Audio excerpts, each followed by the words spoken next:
November 25, 1177, a 16-year-old king, his body rotting from leprosy, faced the largest Muslim army assembled in decades. By sunset, 20,000 men would be dead, and the boy they called cursed would become a legend. Baldwin IV had no business being king, let alone alive. Leprosy had been consuming him since childhood. His hands were wrapped in silk because the skin underneath was black and dying. His face was hidden behind a silver mask to spare others the sight of his decaying features. In the medieval world, leprosy was seen as God's punishment. Yet this dying boy wore Jerusalem's crown.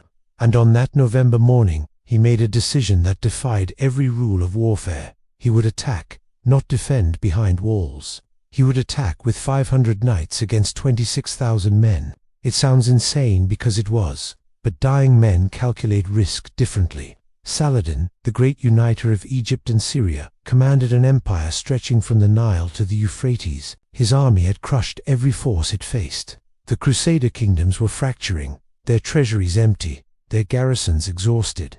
Jerusalem could maybe muster 15,000 men in total. Saladin had over 100,000. The math was brutal. Smart money said Jerusalem had weeks, maybe days, left, but Baldwin possessed something Saladin could factor into his plans. The clarity that comes when you know each battle might be your last. When your body is literally falling apart, you stop counting odds, you start counting what matters. And to Baldwin, what mattered was legacy.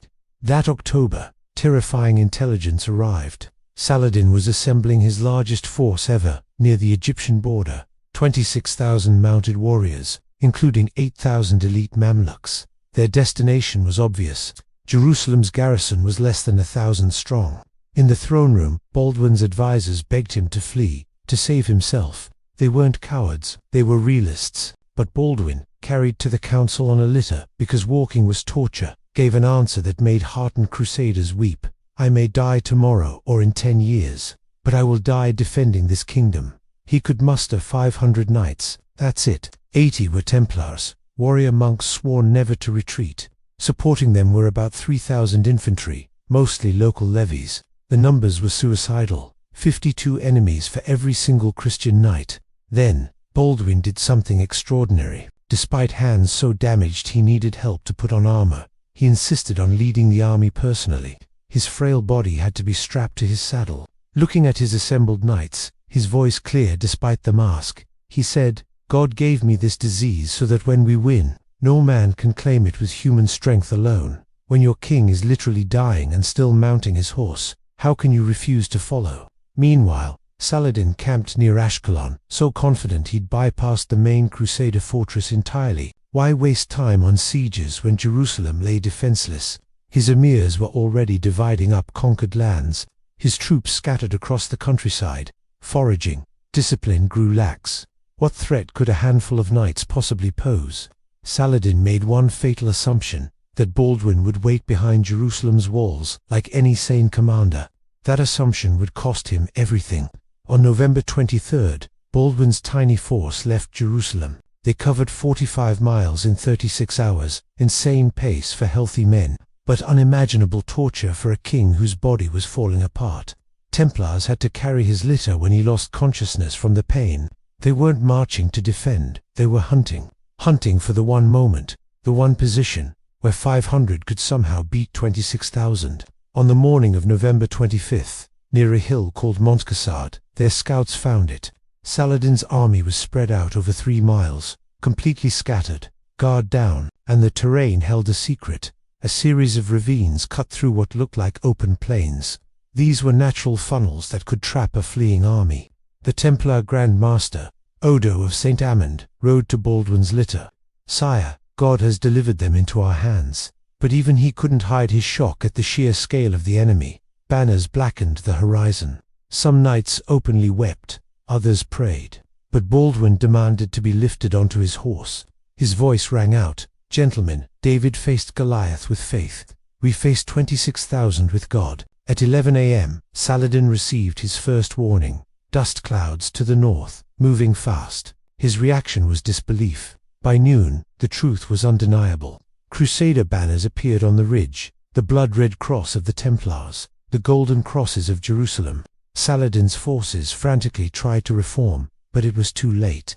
At exactly 2 p.m., Baldwin raised his bandaged hand. 500 lances dropped.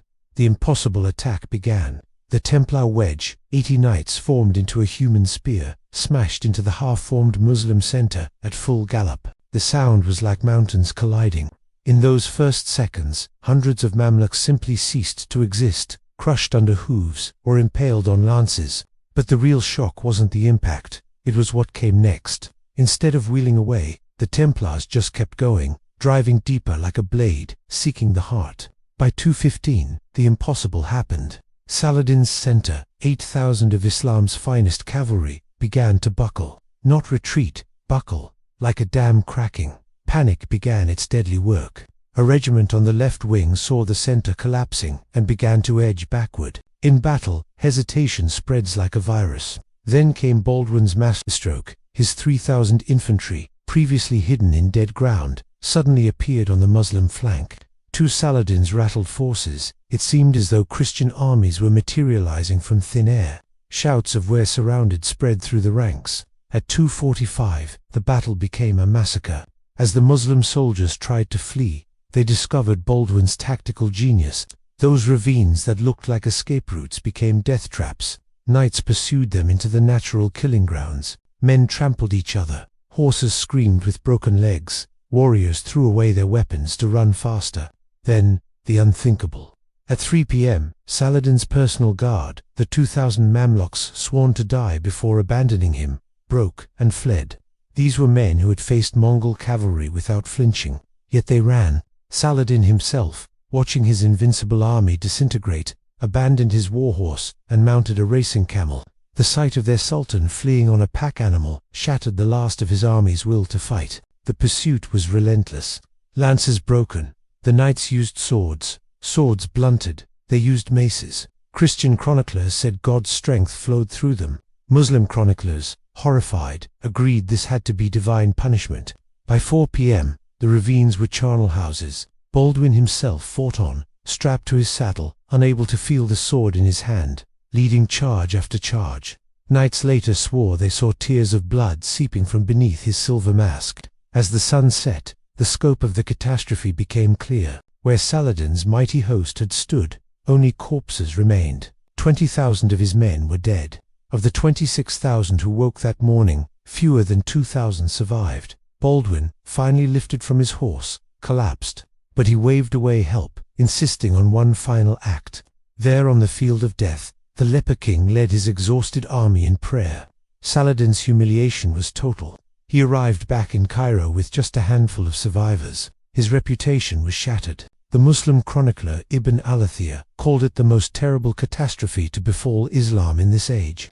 The victory gave the Crusader states a decade of breathing room they never dared hope for. Baldwin continued his impossible reign for 8 more years, eventually going blind and unable to walk, but his mind remained sharp.